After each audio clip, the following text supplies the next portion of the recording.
Welcome everybody to this podcast, MedMinds Uncovered. Here at MMU, we strive to share the impactful stories of various medical professionals to change the world for the better. Hosted by Komobi, stay tuned to discover your inner potential.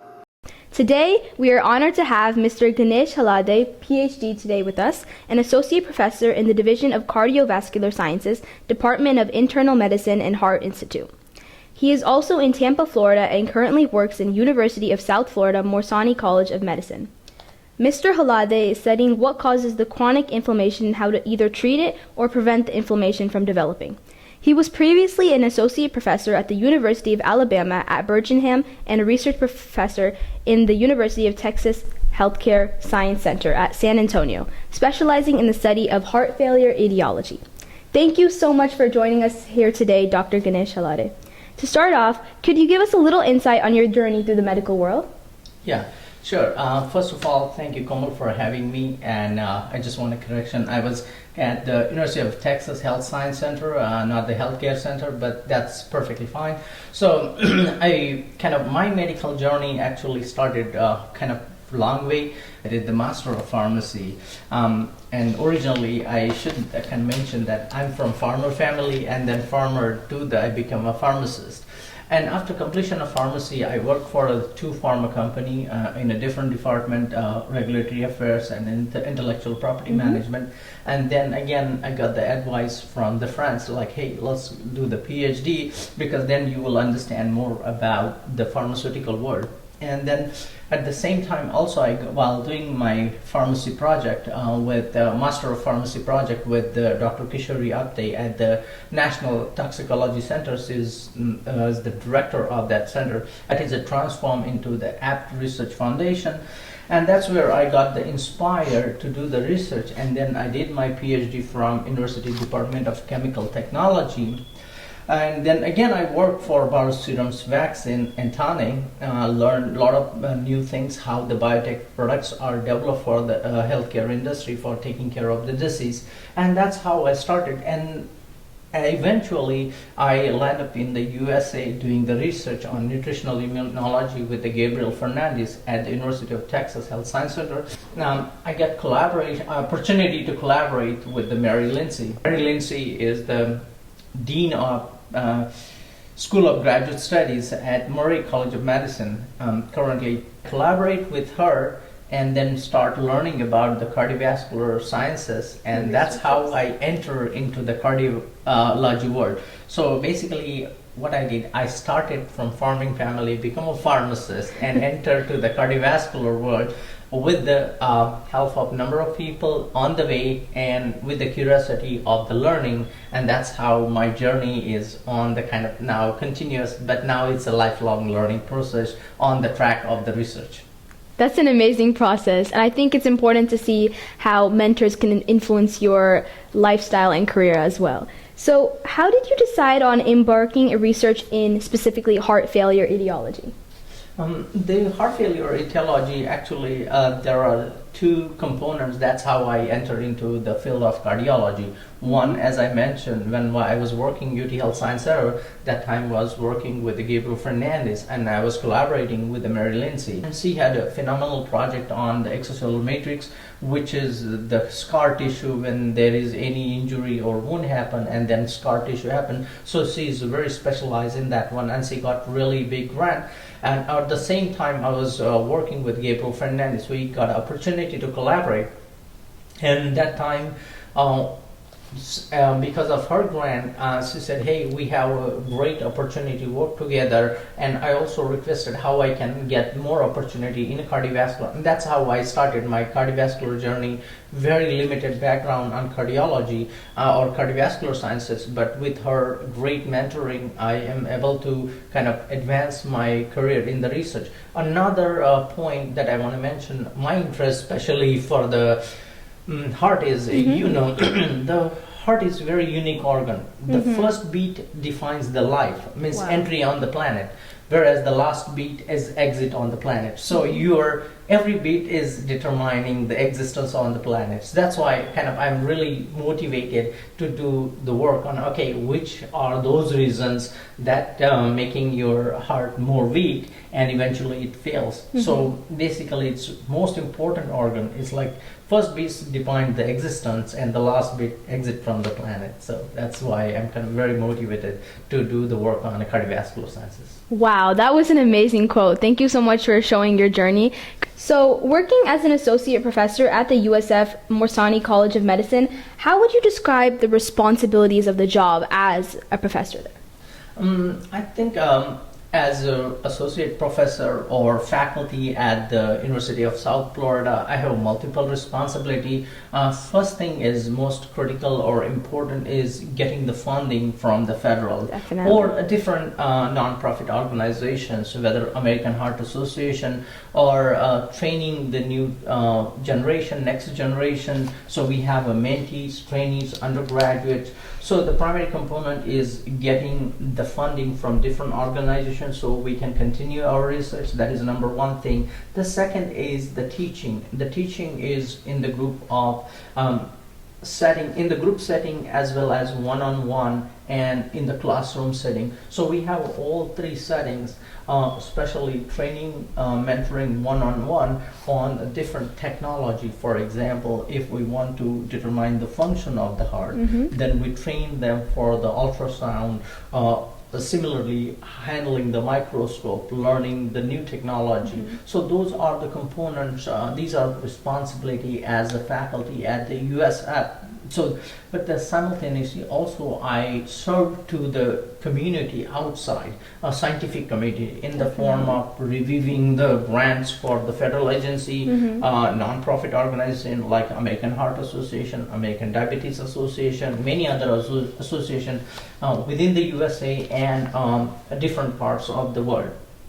Also, I have a appointment with the Hokkaido University, so I kind of teach some classes over there, as well as I visit the University of Bordeaux first. So I have multiple responsibilities.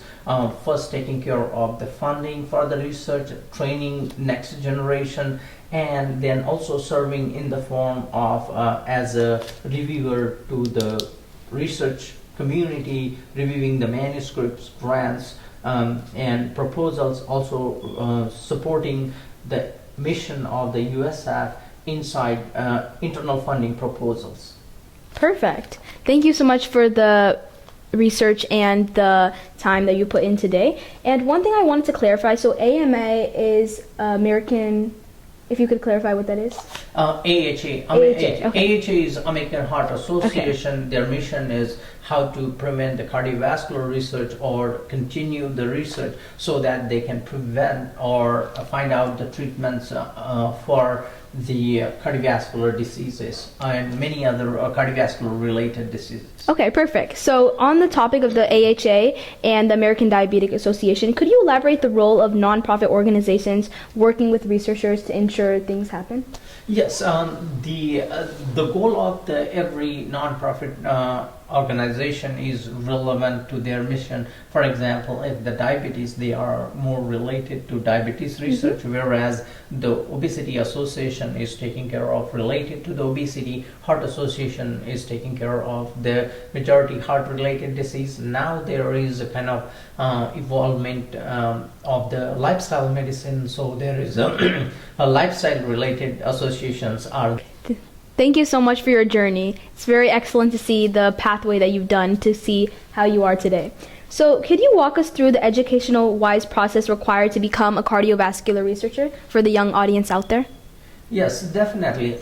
What usually, first, of course, you have to have a STEM background. That is the one thing, and then you get graduation, undergraduate, graduation. Then you do the PhD, and then do the postdoctoral training. That is a sort of traditional path for the basic scientist. If you want to do the research, and if you are really curious, most important, you need to have a passion and hard-working skill, because in research 99% times you have a failure and percent is a success. So every time you do the experiment, you will have sometimes opposite results or no results, or things are not working. But you make sure you continue this journey, and then down the line you will have a eureka moment. Oh, that's the completely new things I learned. So those are the component in the research, on the research side. But if you want to be on a clinical side, become a cardiologist, then you can go on MD, become a cardiology fellow, and you can be taking care of the patient, or you can become a surgeon. There are a variety of disciplines are there in the cardiology fields. So I have limited knowledge on the clinical side, but on the basic side, I'm kind of happy to comment on this aspect. Okay. Thank you so much. So one thing you notice is passion. That's a very important point to bring up, because I believe that if you go into things half-heartedly, you won't be able to expect the full results that are out there. So one thing that you mentioned is the educational process. Could you explain or maybe comment on your aspects? Did you have any differences or difficulties during your educational process? Any stories?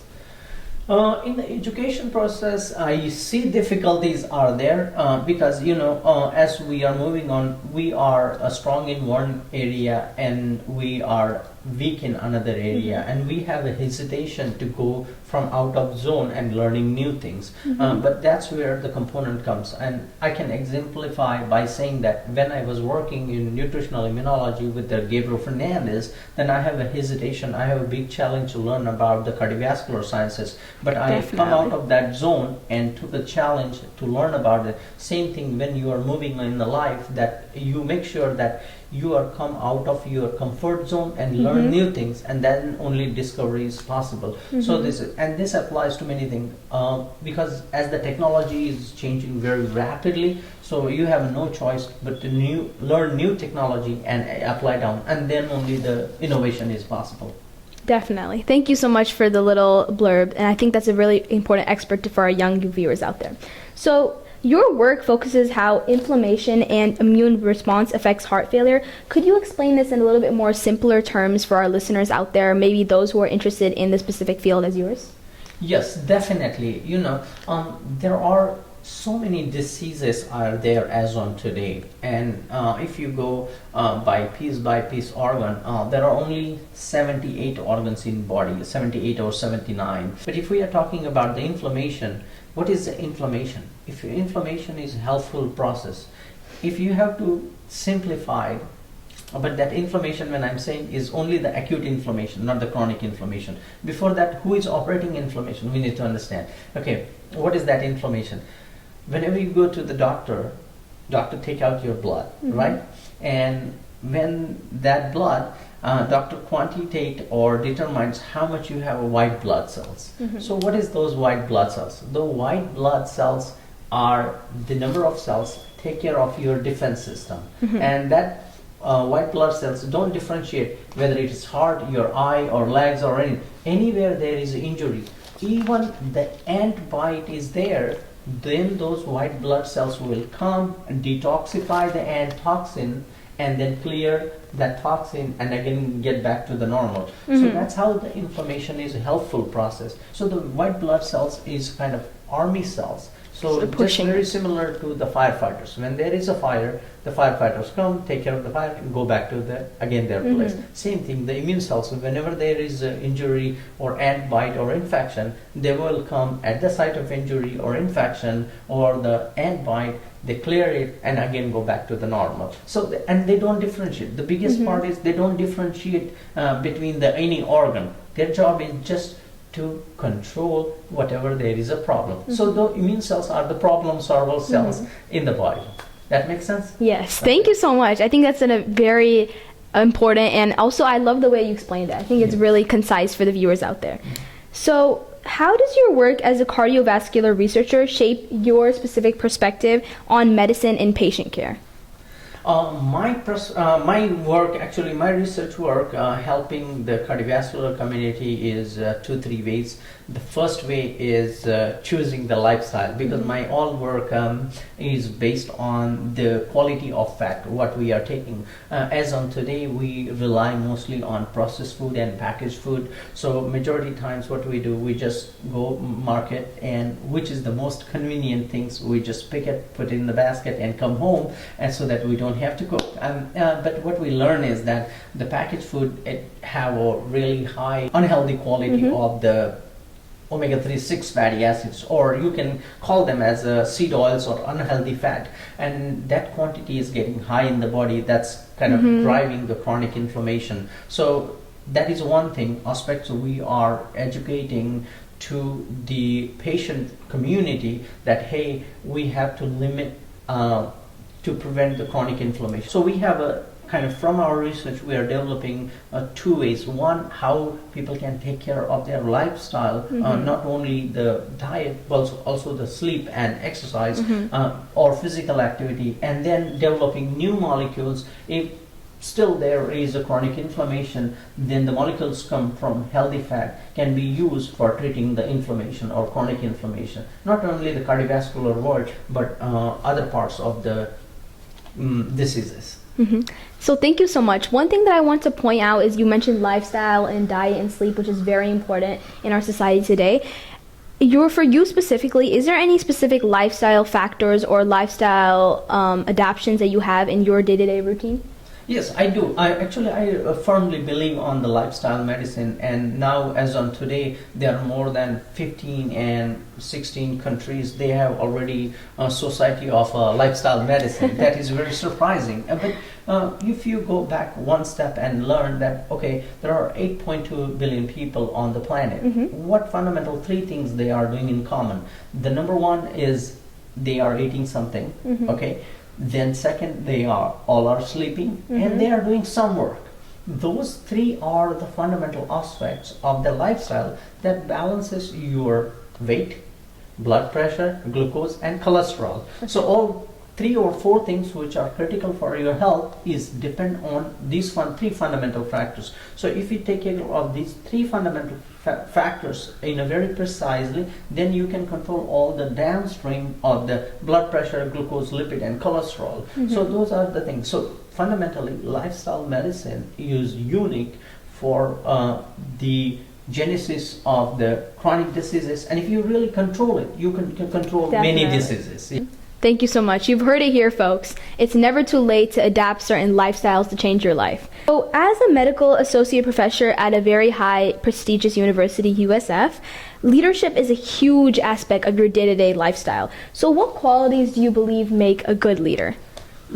I think, yes, you mentioned correctly that the USF is a prestigious university. It ranks 45 in the public schools, and it has great departments like the medical school itself. Is in Tampa downtown. It's amazing state-of-the-art building and the facility, research facility. In terms of the leader, I would say the unique quality of leader is a problem solving. If you are really the problem solver, you can be the leader. Imagine, suppose for example, you are thirsty and I give you the water, and then I solve your problem. But here is the key, like, okay, you are thirsty, but I'm giving you the food. Or when you need a food and then I'm giving you a water. So that's not going to work out. So basically what we are looking for, what you need and I supply it, it means if there is a demand and I supply it. If your demand and supply is matched, that's the leader. So so what the trainee needs, the trainee needs the great skill, the great vision, great project, so they can involve or engage. And if I provide them, that's how they are engaged and they are looking for the innovation. So I believe is you can have a title, but you will be worried how long I will keep the title. But rather than if you solve the problem, you can keep that title much longer time. So the most important quality of the leadership is solve the problem, the title will follow you of the leader. That's kind of my thought. Perfect. So where do you see the field of heart failure etiology in the next few years? Next few years, not only the heart failure, but the overall medical field definitely is going to added one component is the speed because of artificial intelligence. Then many things like you're reading the X-ray or reading the ultrasound or getting the results from diagnostic tests. Those are going to speed up. So what will happen? Many things will be automated, so you can diagnose the disease faster and give the information to the patient or ready for the treatment strategy. As well as we have a lot of scope for prevention side. We can educate the people leading out to like how they can control the disease. Expect more sensors on the body, just like the cars have multiple cameras and they kind of give you direction. Hey, you are getting views, or the different cars are coming from different side. Same way, we will expect more sensors on your body, so that hey, today you slept less, so you have to sleep more, or today you are less active and you have to become more active, so on and so forth. Okay, thank you. I love the analogies, by the way. I think it's very great to have the point across. So I think you pointed on this a little bit in the beginning of the question, but how do the advancements in technology affect you and the work and the practice that you do? Actually, for me, it is helping that for students getting more precision. Definitely. That is number one thing. We are moving from precision to the quantitative aspects of the molecules, so that we know, because we know that, okay, when we say, okay, I'm healthy in terms of what way you're healthy, means your metabolism, means whatever you are eating, that is get digested properly and that is get utilized to have energy. That means your machinery is working, metabolic machinery is working properly. So because of the technology, we're going to have more precision to understand that machinery. That machinery is extremely complex. If I have to give an analogy, just imagine the circuit board in your computer or your small iPhone, how that circuit board is very, very complex. You don't know which kind of capacitor is providing information to where. Definitely. The same thing in our body, the metabolic machinery is extremely complex. One molecule is formed somewhere else and providing information to the brain, or some molecules is formed in the gut and providing information to the heart. So that metabolic machinery, so the whatever the technology we are developing, that is helping to understand and interpret how this machinery is compromised because of our lifestyle and how we can correct it. Wow. Yeah. Or how we can treat it. Definitely. I think that's very influential. I see as society and we move forward, it's very important to see technology and the effects of it in the especially healthcare field and research field. For any young researchers or people that are young that are looking for going into the fields as this, working as an associate professor yourself, obviously you have an experience and a very highly valued role where you'll be able to inspire the upcoming youth generation. So what are some words of advice, or how do you specifically inspire them as they're going along the research? First thing, find out your likings, most important part, because if you can't solve the problem, then you have to be ready doing the everyday the same task. And if you really obviously in this generation now, if you want to do the same task every day, you are going to get bored, and you like to do some adventure, do some new things. So for that aspect, I would say the best quality is first find out your likings and be ready to change. Definitely. Because given the technology and the whole world is changing, but the basic fundamentals are going to be the same. That's how I would say, like, okay, if you kind of categorize or make two buckets, changeable and not changeable, and then merge them, what are the possibilities that I can solve the problem, definitely you can make the dent in your career and for the community.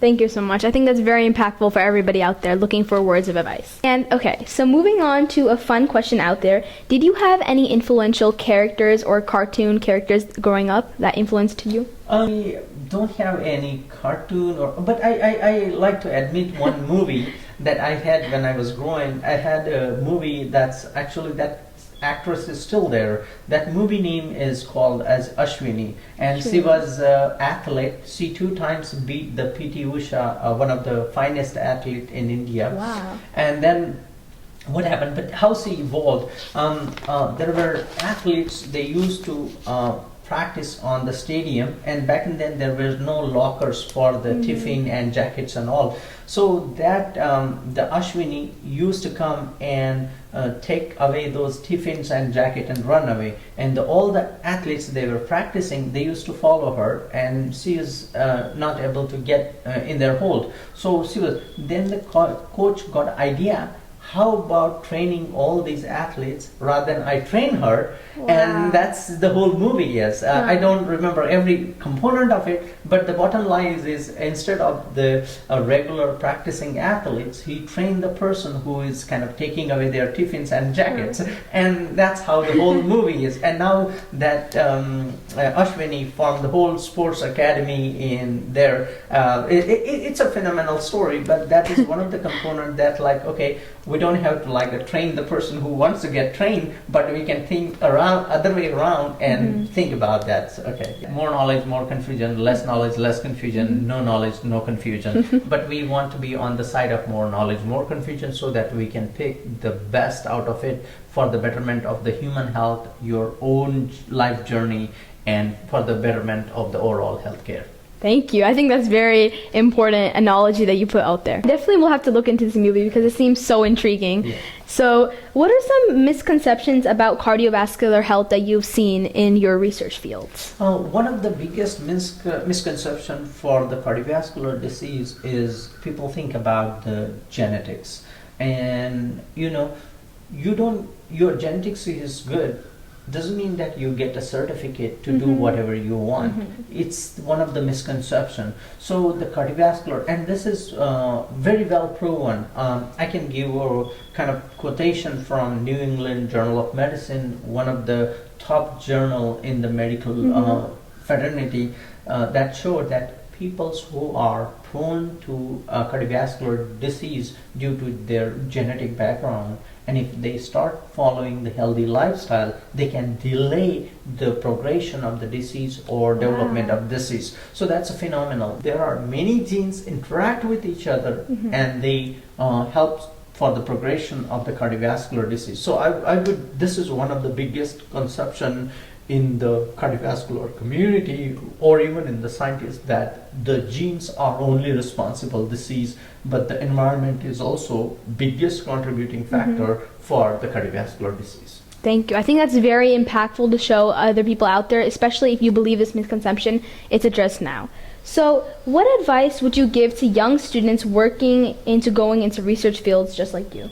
For the research field, first thing you have to have like hardworking and ready for the failures. So what now I'm talking majority what I did and how I reach with the help of others. But the number one thing, you have to be ready for the failure. Anybody on the planet can easily digest the success. Hey, your publication is very well cited, very well received, many people read it. That's okay. And it's your outcome is not read by others. That's okay. But if you are justified, it is helping to the community and scientific world, definitely you have to continue on that path. I love that mindset. That mindset is incredible to have for anything that you're achieving. So if you could tell your younger self something as you started your career, what would it be?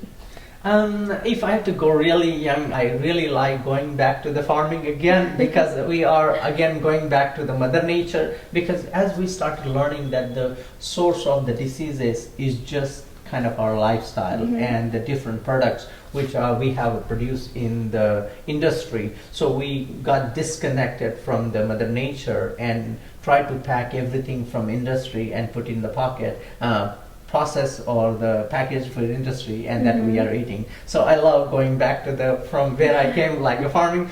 But if I would be in India, I would love go to the dairy. There's reason, because if you see in the dairy as on today, there are so many dairy products are there, but if you kind of give a thought on the quantity of the milk production versus the product, so we have more dairy products and less quantity of milk is produced. So from where these products are coming? So there is something in between is going on. So that is also one of the kind of questions bugging to me, and it's many places that how we can change that things that all whatever the milk is produced, it's really properly used and the same amount, so that we don't have any misconception or adulterated in between. So that may be another kind of component adding to the variety of disease. That's one of the things I thought, like if I would be get anger, then I can think about this the two dimensions. Yeah. Definitely. I think that's very important. I wish I had a time machine too, so I could go back and see some different advancements in different fields. So this is just another fun question that I want to throw out there before our last question. Is there any influential science or STEM key figures in the field that you look up to even today? Yes, actually I have mentioned on the way, but also I have my great collaborator is Charles and Saran from Harvard Medical School. Wow. He actually conceptualized the resolution medicine first time, and he really kind of advanced that field by doing key experiment. So he is one of the role model for me. And many others in the field, as I kind of mentioned, many of them. So those are the kind of key figures for me while advancing my career. Thank you so much for sharing that. That's really impactful. Do you have any last words or remarks for aspiring cardiovascular scientists or upcoming youth medical students in the terms of cardiology?